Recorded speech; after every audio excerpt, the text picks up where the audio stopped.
The stars were quiet above Mars. Red dust rolled across the rocky surface. And the small human colony stood still, like a forgotten outpost, but deep below the ground. In a hidden bunker, humans were wide awake. Watching, waiting, Commander Reyna. Cross stood with her arms crossed, eyes fixed on the screen beside her. Lieutenant Jack Monroe checked the incoming signals again and again, his fingers shaking just a little. "They're here," Jack whispered. "The Crimson Fangs, Reyna." "Didn't move. Took them long enough," she said, voice cold and calm. High above the red planet, space began to shimmer, one by one. Enormous alien warships came out of warp. They were black and silver, shaped like blades, glowing with red lights that pulsed like a heartbeat. The lead ship Blood Howl was 5 kilometers long, carrying over 20,000 elite soldiers. This was the Empire's most powerful fleet. The Crimson Fangs were feared across the galaxy. No one had ever survived them. And now, they were here for Earth. Admiral Score stood at the bridge of Blood Howl, his 4 eyes scanning the planet below. He looked disgusted. "Is this it? This is the human colony," he said, voice deep and proud. They didn't even bother to hide his second-in-command, a thin creature named Vorek. Chuckled, primitive, unshielded. "No defense systems active. Should we fire now, Admiral?" Score raised a clawed hand. "No, send a message first. Give them one chance to kneel, down in the human base." Jack read the incoming signal. He turned to Reyna. "They want us to surrender." Reyna smiled, not a smile of fear, but of something else, confidence, maybe something even colder. "Don't reply," she said. "Let them get closer, outside." The ground-based radar showed more ships dropping out of warp. 10, 20, 50. The sky above Mars turned dark with their shadows. Score waited 5 minutes, then 10. Still no reply from the humans.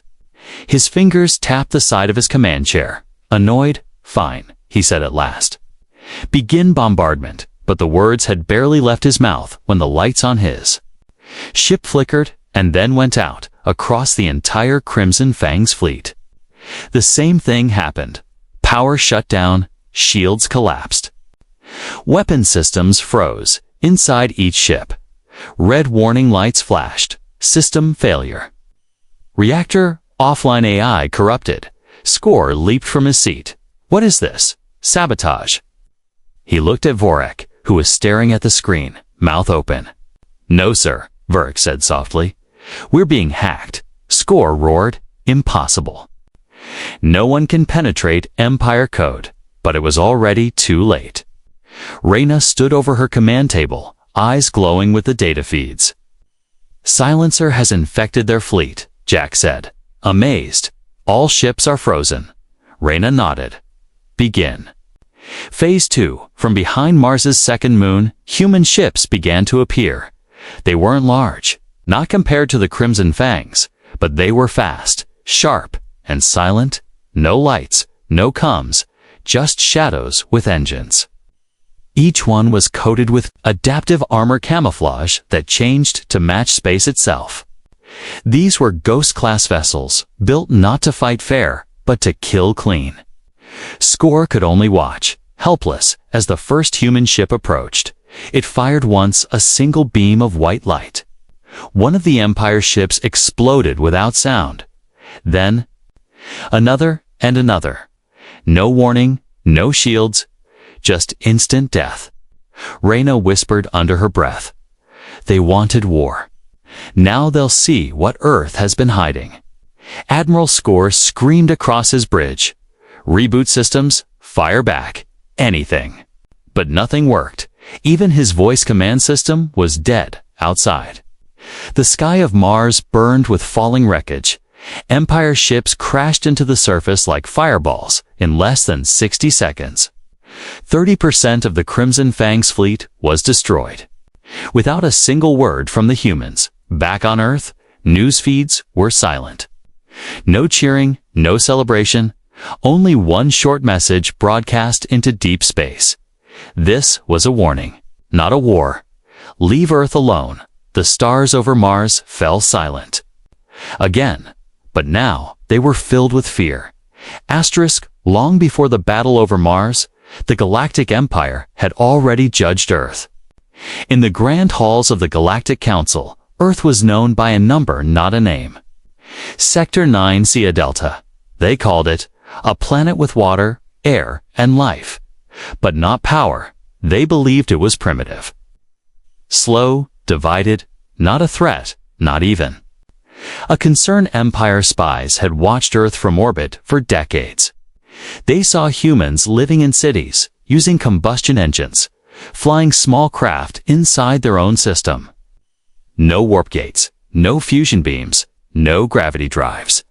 So the Empire labeled Earth as low-tech and non-hostile.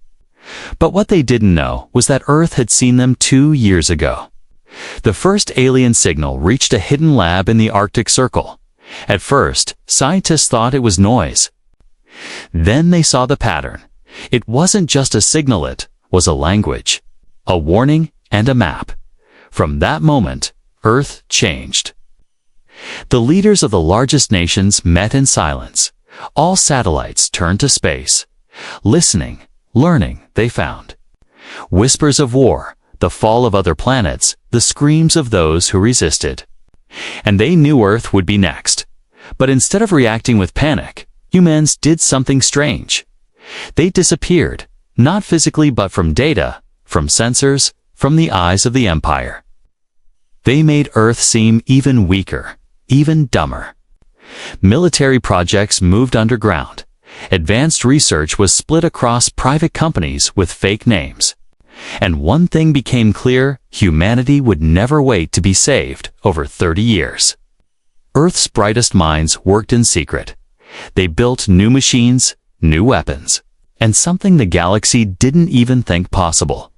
They built artificial minds, not just AI, but thinking systems that could plan, dream, and strike. One of them was named Thoth, a defense AI created to watch the skies and destroy threats before they landed. Back in Empire space, no one noticed. They saw Earth's silence as fear. They mistook caution for weakness. Admiral Score himself had said once during a council meeting, if humans had claws, they would have used them already. He wasn't the only one. Other species mocked Earth openly. Stone throwers, the Karnak race, called them soft-flesh tech babies. Laughed the Zorians, but not all aliens. Agreed, a few old races. Quiet ones said nothing. They had seen the same signs in other places. Civilizations that played dead, then rose with fire. But the Empire didn't listen. Meanwhile, Earth did something no one expected. They studied the Empire's own technology. Old ships that crashed near Jupiter, signals left behind by careless scouts, even alien prisoners held in secret. Humans learned faster than anyone thought possible, and they didn't try to copy the Empire.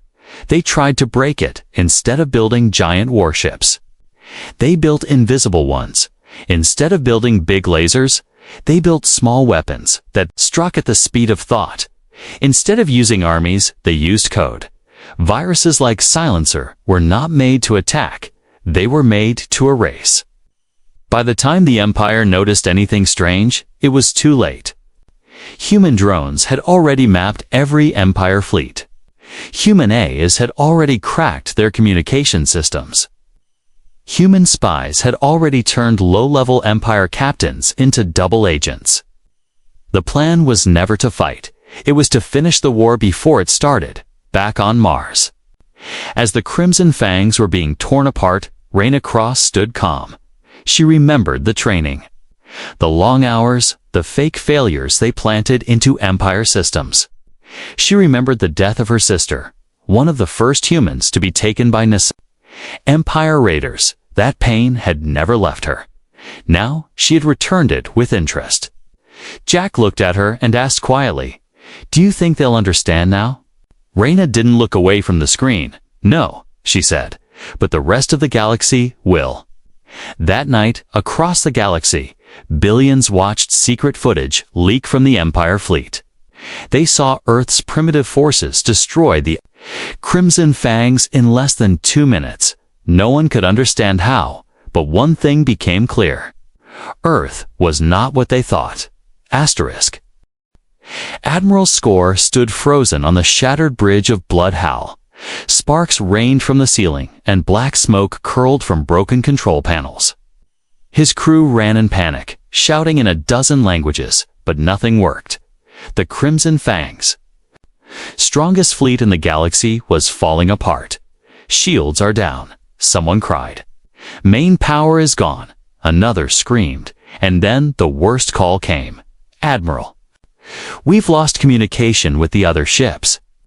Score slammed his fist into the console, claws cutting through the surface. This wasn't a battle.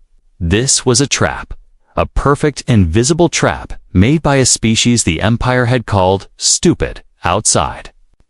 Human ships flew like shadows, too fast to track. Each one moved before the Empire ships could even target them. The AI inside every Ghost-class ship predicted where the Empire would move, and fired before they got there. One beam from a human ship sliced through an Empire destroyer. It didn't explode. It simply vanished like light-breaking glass. Another ship tried to retreat, spinning toward orbit.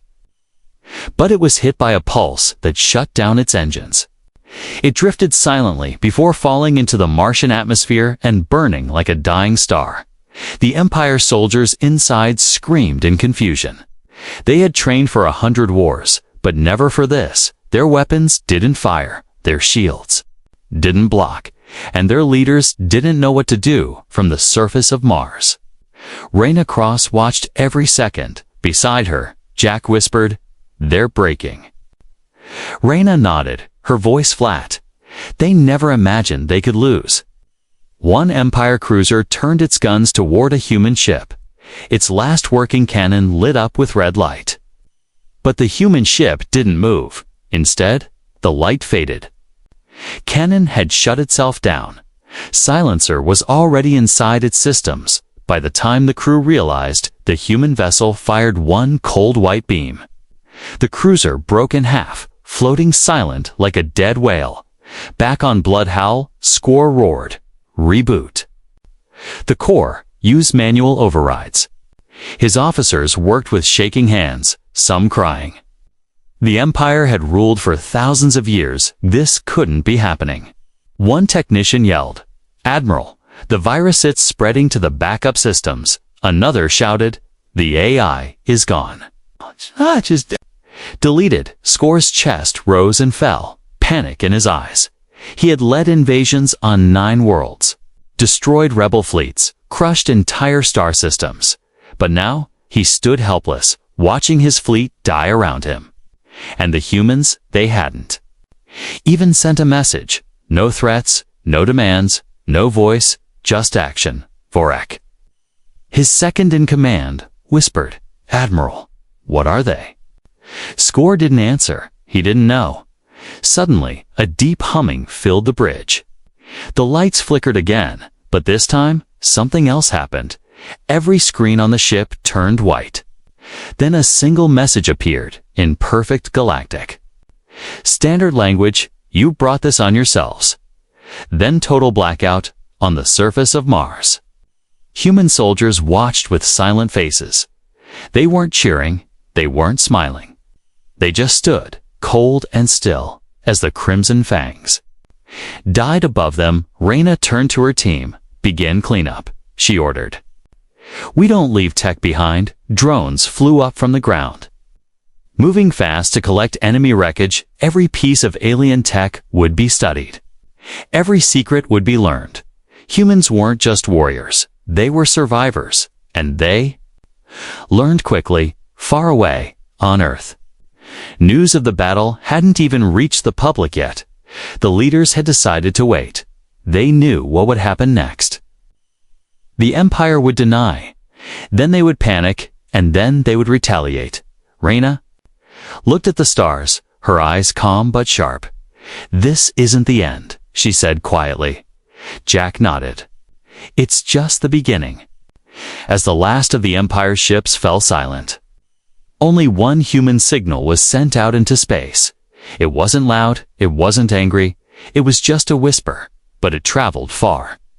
We never wanted war, but we were ready for it, and across the galaxy, those who had once laughed at Earth now watched in silence.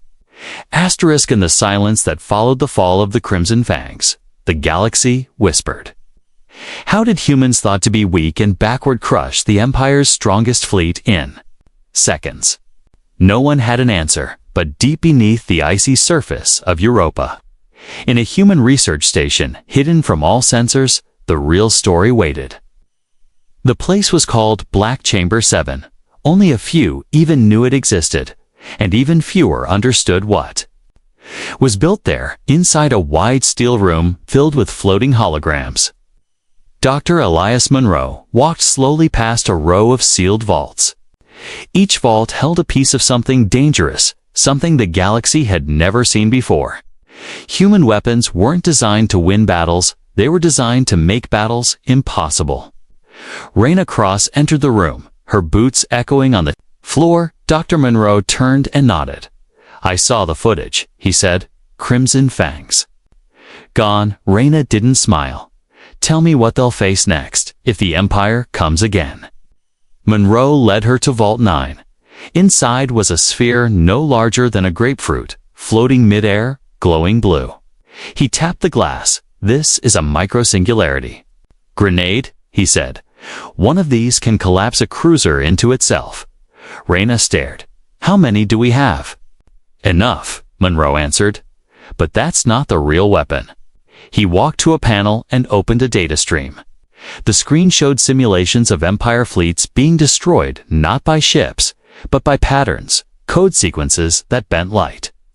Hacked physics turned energy against itself. These aren't weapons, he said. They're keys. Keys that unlock the weakness in every known system. Raina frowned.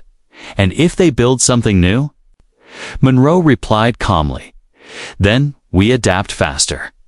Humans had learned a long time ago that size didn't matter. Power could be hidden in silence. Their Ghost-class ships weren't huge, they were smart. Every move was predicted 3 seconds. In advance, the AI inside wasn't just code, was a mind. Each Ghost ship had an onboard system called Virga. It processed enemy data, guessed their next 10 moves, and struck before they acted, and the energy weapons. They didn't use plasma or heat, they used gravitational waves compressed into directed beams. That's why shields didn't work, because gravity didn't care about armor. Back in the Empire's capital, the generals couldn't understand. They studied battle footage in silence. They saw ships disappear, systems shut down, crews vanish. But they didn't see any shots fired. The human attacks were fast, precise, and invisible. High Command called an emergency meeting. Dozens of races gathered in the war chamber. Holograms showed what remained of the Crimson Fang's just wreckage floating over Mars. And then came the question no one wanted to ask. Are humans now the most dangerous force in the galaxy? One general stood, his voice shaking. This was not war. This was slaughter. Another shouted, no species has the right to that kind of power. A third whispered, we should have wiped them out when we had the chance. But the truth was already clear. No one could stop them now, back on Earth. Raina stood before the Council of Defense. She explained everything, the hidden labs, the tech, the AI, the long silence. Some asked if it was too much. She answered, too much would have been trusting the Empire. Dr. Monroe joined her and spoke calmly. We didn't build these weapons to conquer, he said. We built them to survive a galaxy that never gave us a chance. The council nodded. But one old general asked, what if they attack again with something stronger? Raina looked him in the eye and said, then we erase them faster. The truth about human weaponry wasn't just about machines or science. It was about mindset. While the galaxy had become lazy with its power, humans had grown sharper in the shadows. They had suffered, studied, and adapted. And now? They were something new. Not just survivors, not just warriors, but something the galaxy didn't even have a word for yet. Something that watched in silence and struck without warning, and far across the stars in quiet corners of the galaxy. Some alien races began to understand the age of empire was ending. The age of humanity had just begun. Far beyond the ruined skies of Mars, deep in the black sea of stars, the Empire prepared its final move. They had lost the Crimson Fang's embarrassment beyond words. Admiral Score was gone, along with his fleet. But the Empire still had one. Last weapon, it was not a ship, it was not an army. It was a dreadnought, larger than cities, older than most stars. The Oblivion class, known only by its call sign, NX Titan.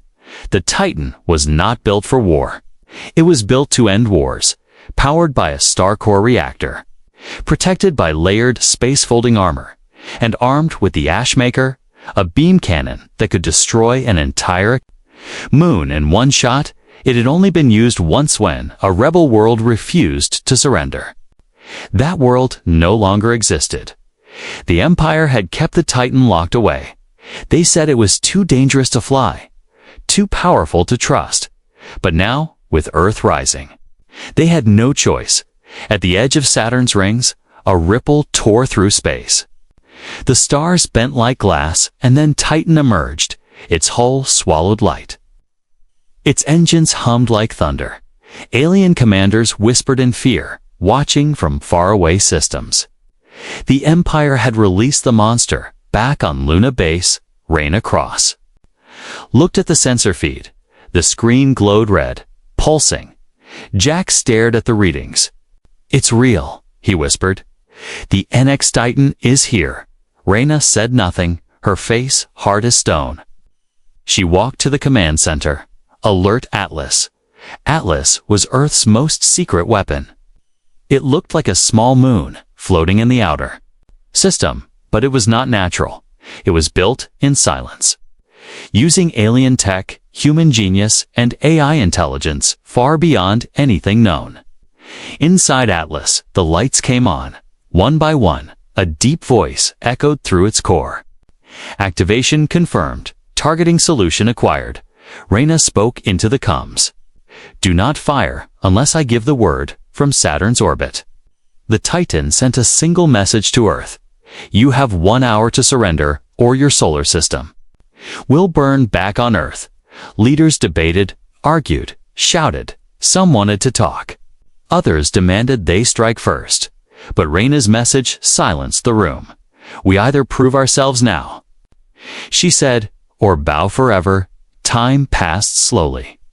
The Titan charged its main weapon. Red light built along its spine like a storm, ready to break. Its targeting system locked onto Luna Base. One shot would destroy half the moon. Inside Atlas, the AI known as Thanatos waited. It ran over 1 million simulations in 3 seconds. In every one, the Titan fired and Earth died. So Thanatos made its decision. Reyna received a private ping. Authorization needed.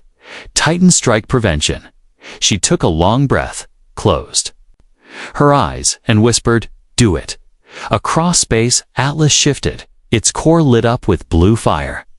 A weapon not of matter, but of folded time and gravitational compression. The beam it fired wasn't seen, it was felt. The Titan never got to fire. In less than half a second, the beam struck through its core. The NX Titan didn't explode, it simply folded. As if space itself crushed it into nothing. No wreckage, no fire, just silence across the galaxy. Millions watched in shock. The Empire's last hope had vanished like dust. Their greatest weapon had been erased without a trace.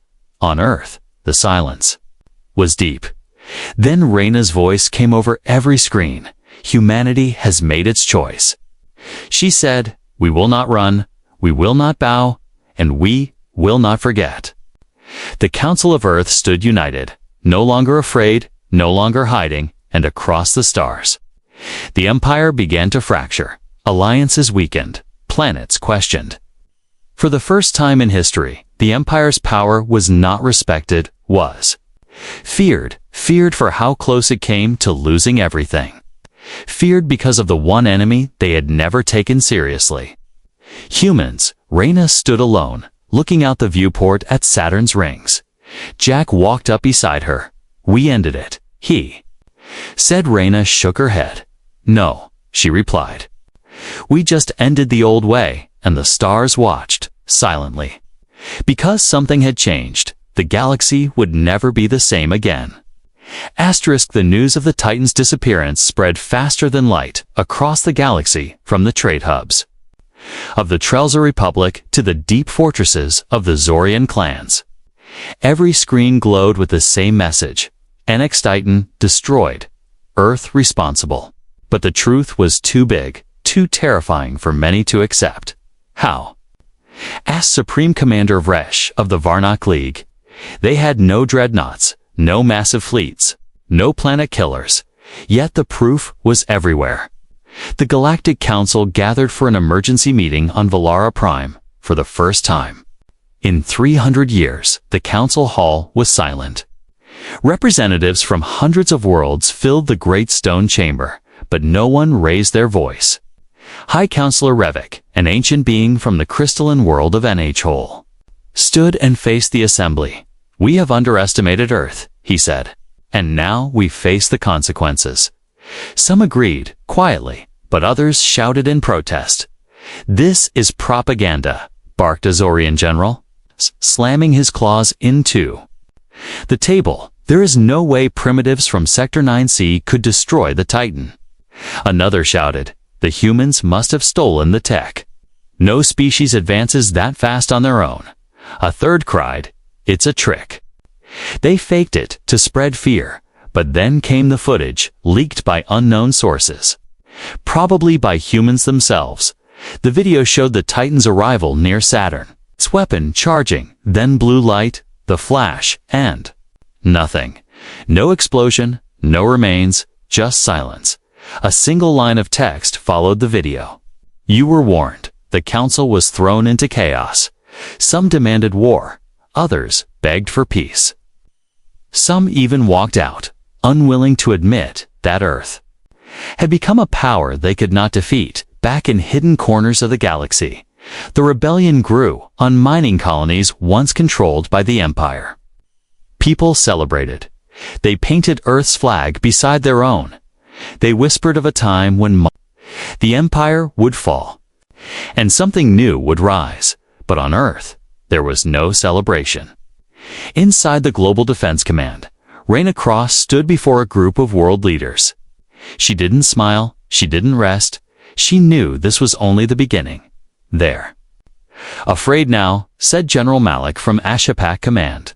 "Good," another muttered. "Let them fear." But Reyna shook her head. "Fear breeds stupidity," she said. "They'll strike again. Not because they can win, but because they can't believe they've already lost." She was right. On the outer edge of the galaxy, in a dark region known as the Dead Horizon, the Empire's secret armada began to move. Old ships, hidden for centuries, powered by black matter cores. The Shadow Fleet, ships without names, crews without records, and their orders were simple: erase Earth, or die trying. But even among the Empire's loyal commanders, there was doubt. Captain Islor of the Shadow Fleet read the report twice. She had served the Empire for 80 years, fought in 16 campaigns, and never had she seen such losses. She turned to her advisor, a small reptilian creature named Drix. "What if Earth is not lying?" she asked. Drix shrugged. "Then we are marching to our deaths." Back on Valara Prime, panic filled the streets. Markets crashed, alien banks froze there. Systems travel gates were locked down, and on every news channel, one question repeated: what will Earth do next? The humans, meanwhile, stayed quiet.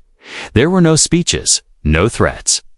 Only a steady stream of ships leaving Earth's orbit silent, fast, and unreadable. one alien journalist from the Valari Broadcast Union managed to intercept a short human. Broadcast, it was only 3 words. We're not done. Across every empire, leaders woke in the night, sweating. They had built their worlds on power, fear, and control. But now, that foundation was cracking. And far away, in the ruins of the Empire's old command center, a hidden message played over a forgotten console. It was from Admiral Score, recorded. Moments before his death, he spoke quietly, blood on his armor, eyes wide with shock. They were watching us the whole time, he said. They waited, they planned, and when they struck, he paused, coughed, then whispered, "It wasn't just war, it was justice." The screen went black, and the galaxy understood. The age of fear was over. Now came the age of reckoning. The galaxy had changed. Old empires trembled, ancient alliances cracked. And the stars once ruled by fear shined differently now. A new name was whispered across every world. Earth, not as a weak planet, not as prey, but as power. In the great chambers of the Galactic Council, the seats once held by proud warlords now sat empty. Valara Prime was silent. The council no longer shouted. They waited, unsure what to do, afraid to speak too loud. Then came the message. It traveled across star lanes, cutting through every blockade and firewall. The voice was calm, female, strong. It was Reyna Cross. "This is not a declaration of war," she said. "This is a declaration of presence. We are here, we are aware, and we will not be ignored." The message wasn't long, but it was heard in every system, on merchant ships, in royal halls. In the deep shadows where spies hid, her voice echoed. Earth was no longer a forgotten rock at the edge of the galaxy. It was now a force. Back in Luna Command, Reyna stood. At the glass window, watching Earth from orbit, the planet spun quietly, blue and calm, beside her.